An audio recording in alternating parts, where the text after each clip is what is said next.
Namaste. In our second episode of series on brand management, we will explore another important part of brand management, which is creating a brand. Today, we will focus on the aspect of brand strategy. And to discuss the subject, we have with us management consultant Mr. Himanshu Vaidya. Namaste, sir. Namaste. So, can we start with why do companies create brand? Companies create brand because one, they want the consumer to return to them and reward them for creating a good product.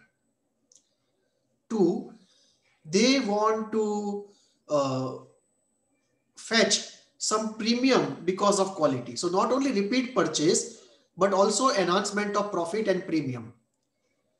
Three, they want to add intangible value into the product, which they do by advertising, by using celebrities, by doing events, by doing public relations, by creating a particular kind of interior decor of the retail store, by doing events, by sponsoring tournaments, by sponsoring beauty contests, and so on. So they want to add intangible value into the product apart from the objective value of the product. So when you consume a particular brand like Mercedes, you are also consuming status, you are consuming success, you are consuming the fact that you are impressing others and you will be counted among the elite in the society. Now this psychological consumption, this psychological satisfaction that you have has nothing to do with the engineering part of the product. So as a car, it is an engineering product. But the engine, the carburetor, the steering have nothing to do with the psychological satisfaction you are getting. So that is the intangible value, subjective value, psychological value, which is added to the product. So the producer or the company is able to add intangible value into the product. Fourth, they get legal protection that nobody else is able to pass off their goods as the goods of this company which is working hard. Fifth, they are able to go into issues like promotion or co-branding with far more confidence when they have a very reputed established brand. Fifth, if they are participating in a tender process or any large scale purchase process, if they have a good brand in the market, it's easier for the person on the other side to make a decision in their favor, everything else being constant. Sixth, this is a form of property. So brands are shown on the profit and loss account or the balance sheet as goodwill or as brand value, or in some way it is shown as a form of property. Any point in time, if the company decides to sell off the brand, they get huge amount of money. So the investment that they make in advertising, in quality, in after sales service, the return on the investment is reflected in the brand value, which is enhanced or which is derived from the market sales and market profit and how consumers look at the brand. And lastly, if they go in for mergers and acquisition, and if they don't have cash, then brands become the currency for the strategic merger, acquisition, takeover, or something of that sort. So in the game of strategy, brands become a strategic currency and they are almost equivalent to cash or to stock. So these are some of the reasons why companies create brands and invest so much of money, time and energy. It's not easy to create a brand or maintain a brand. And yet companies do it because of these reasons being very profitable and very compelling. So, then what are the broad constituents of the process of creating a brand? There is a stepwise process of creating the brand. If you broadly look into it, we see three parts. Part one is brand strategy. Part 2 is the brand campaign. And part 3 is evaluating the brand campaign. So these are the three important parts of the brand creation process, and each of these parts further can be divided into 4 or 5 parts, which we will see slowly as we go along. But to start off with, the brand creation process, when you are creating a new brand, that has 3 important parts: brand strategy, the brand campaign, and evaluating the brand campaign.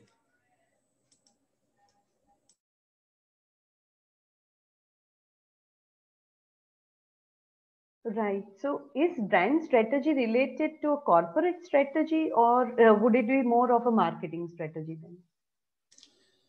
It is related to both. In fact, there is something which is called strategic congruence, that the marketing strategy has to be derived from the corporate strategy, because marketing is a part of the overall organization. So once overall organization has a grand corporate strategy, all functions, marketing, finance, HR, operations, all functions have to derive their functional strategies from the corporate strategy, and the functional strategy has to be in congruence with the corporate strategy. So if the corporate strategy says that we want to double our turnover in 3 years, then you cannot do that kind of a thing by entering into a premium market. And I'm talking of a large scale turnover. I'm not talking of small turnover. But if, let us say, you want to double your turnover from 10,000 crores to 20,000 crores, you can't do it by entering into a premium segment. So the moment the corporate strategy says that I want to double my turnover from 10,000 crores to 20,000 crores in 5 years or 10 years, by default, the marketing department has no choice but to enter into a value for money or affordable segment. They cannot enter into a premium segment or a designer segment. So the marketing strategy is derived from the corporate strategy, and brand management is a part of marketing department. It's a sub-functional area. So the brand strategy in turn is derived from the marketing strategy and has to be in congruence. So the brand strategy is derived from and is congruent with marketing strategy, which is derived from and is congruent with the corporate strategy. So there is a strategic alignment and very strong relation, almost a derivation kind of a relation, where the brand strategy is related to marketing strategy, is related to the corporate strategy.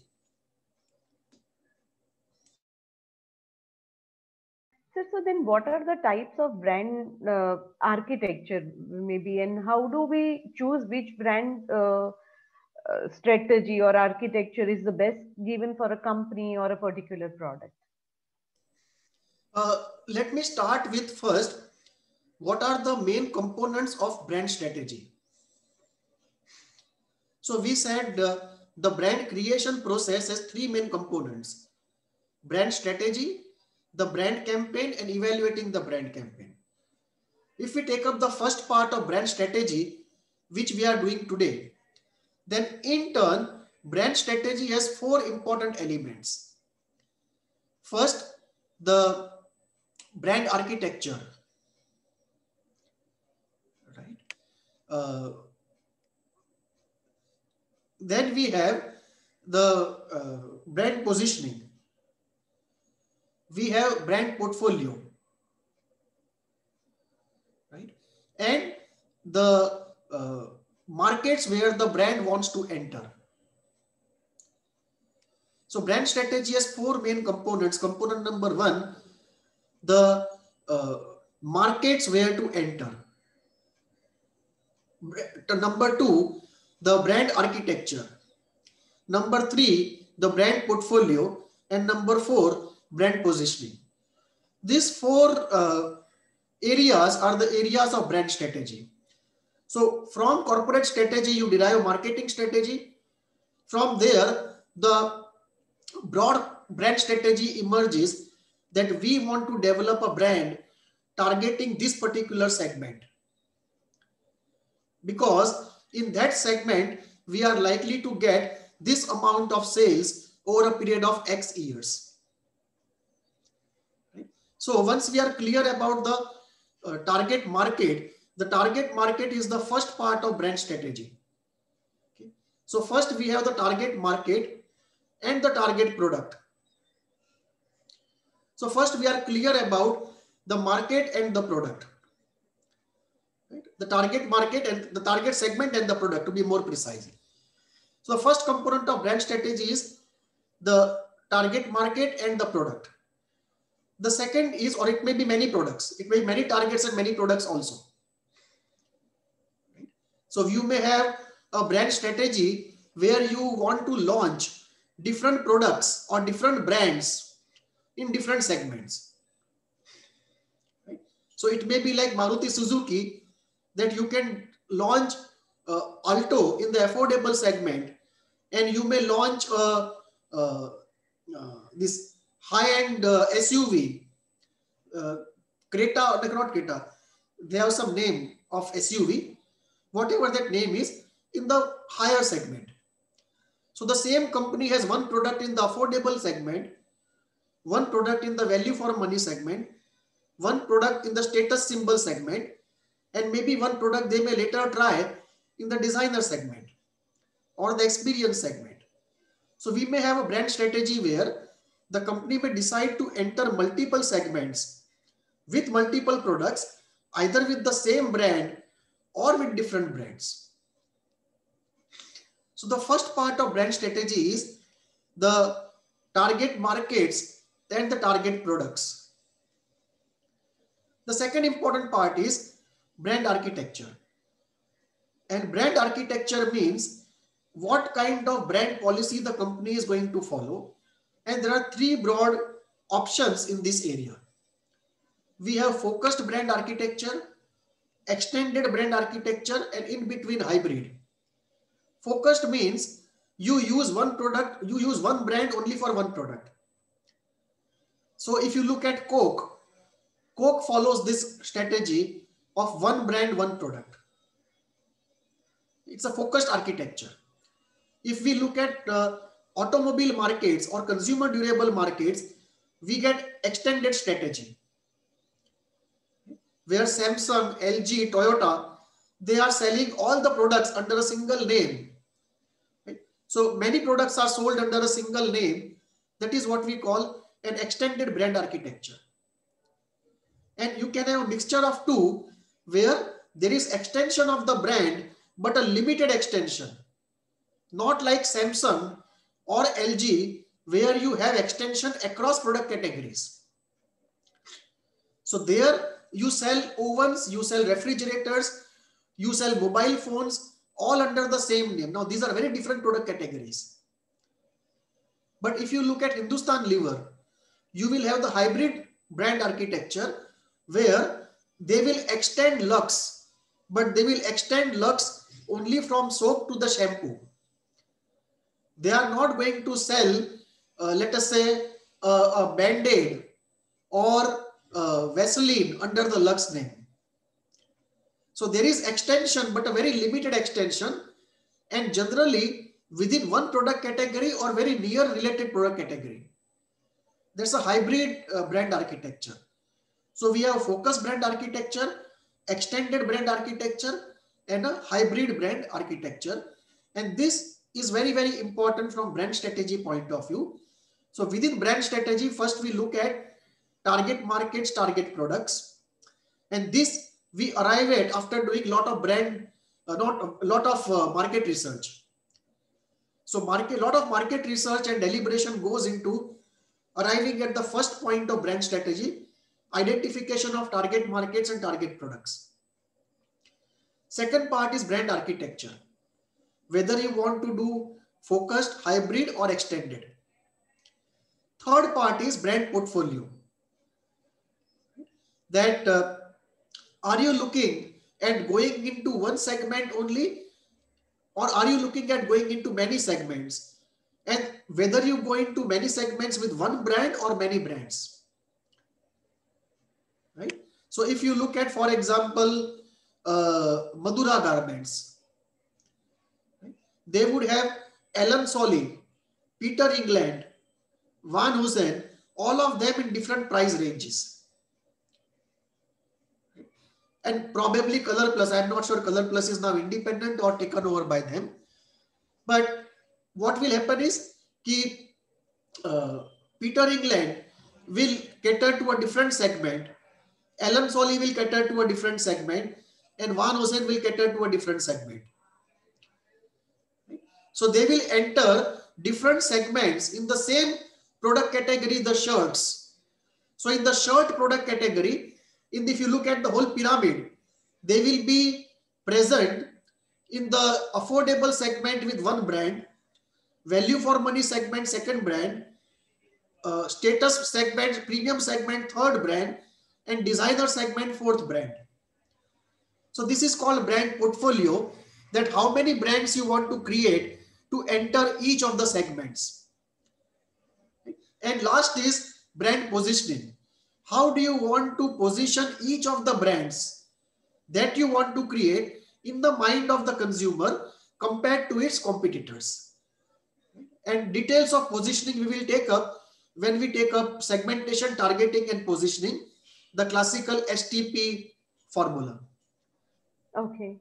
So can we do it now? I think. Sorry, we can take up brand positioning, right? Yeah. So what exactly is that? What is brand positioning? And as you said, STP. Yeah. What exactly is that? So this is the fourth and the last part of the brand strategy process. So we saw the brand creation process has three parts: brand strategy, brand campaign, and evaluating the brand campaign. And the first part of brand strategy itself has four parts: identification of target markets and products, brand architecture, brand portfolio, and brand positioning. Okay.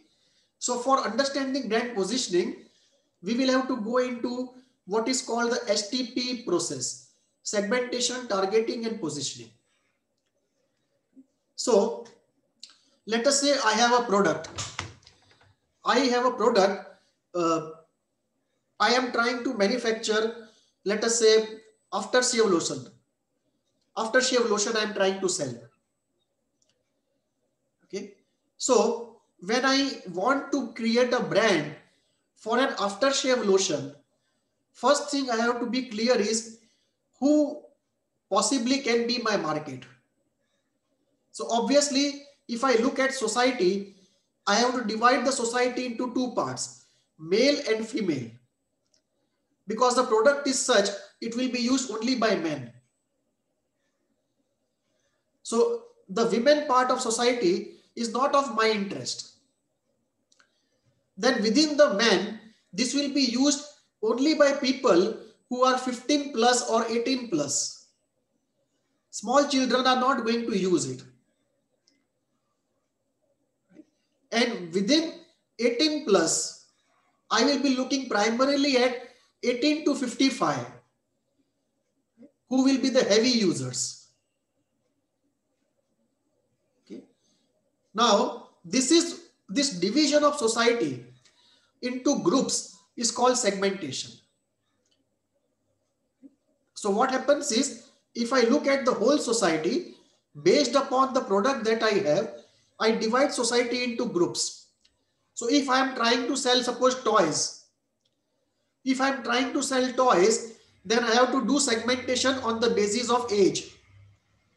Because my product is such that it can be purchased only by children who are below 12 years of age. So my market segment becomes 4 years of age to 12 years of age. Then if my toys are such which will be used only by girl child, I again have to divide 8 to 12 into two categories, male and female. Then if my toys are very costly, I have to divide again the 8 to 12 female into economic groups. Because only a economic particular segment will be able to afford my toys. So this is called segmentation. Segmentation means based upon what kind of product I have, I divide the society into groups and I collect together those possible groups which may be of interest to me on the basis of demographic and psychographic criteria. So I apply demographic criteria like gender, age, occupation, place of residence, and so on. And I can apply psychographic criteria like personality, attitude, values, beliefs, lifestyle, and so on. So by applying demographic and psychographic criteria, I divide society into groups. This process of dividing society into groups by application of demographic or psychographic criteria for the purpose of finding out a few probable groups of interest for my product. This process is called the process of segmentation.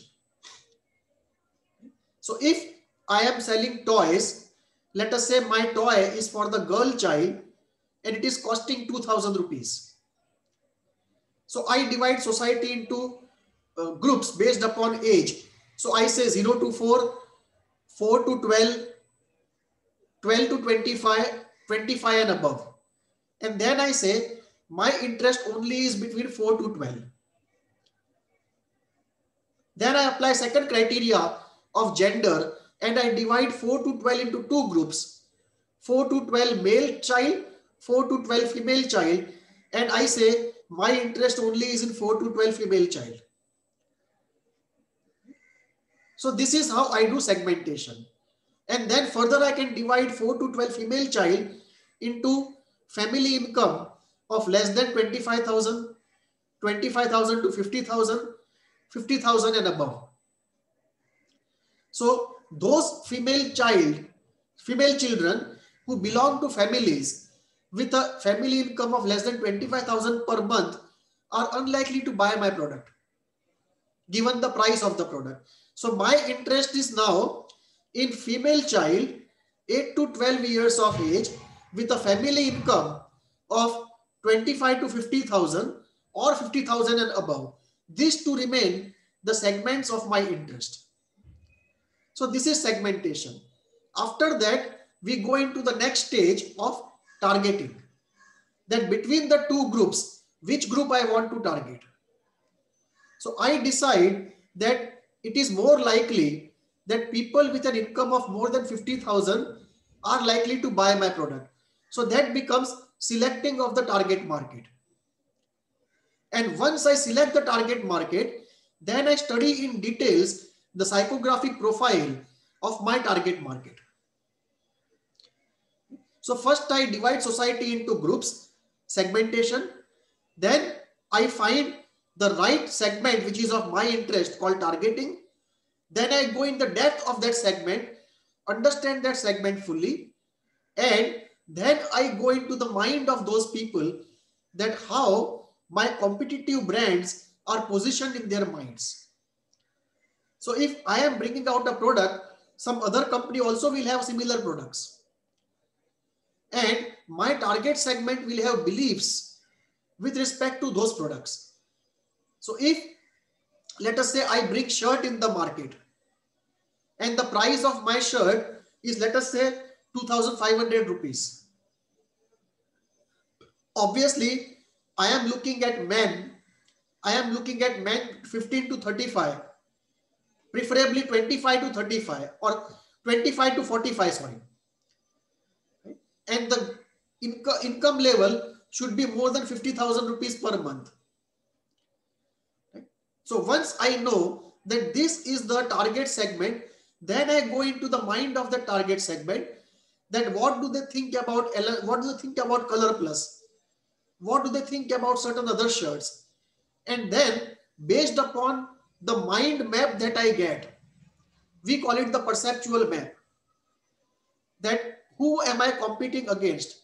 Let us say I am competing against ABC. Then what do people think about ABC in their minds?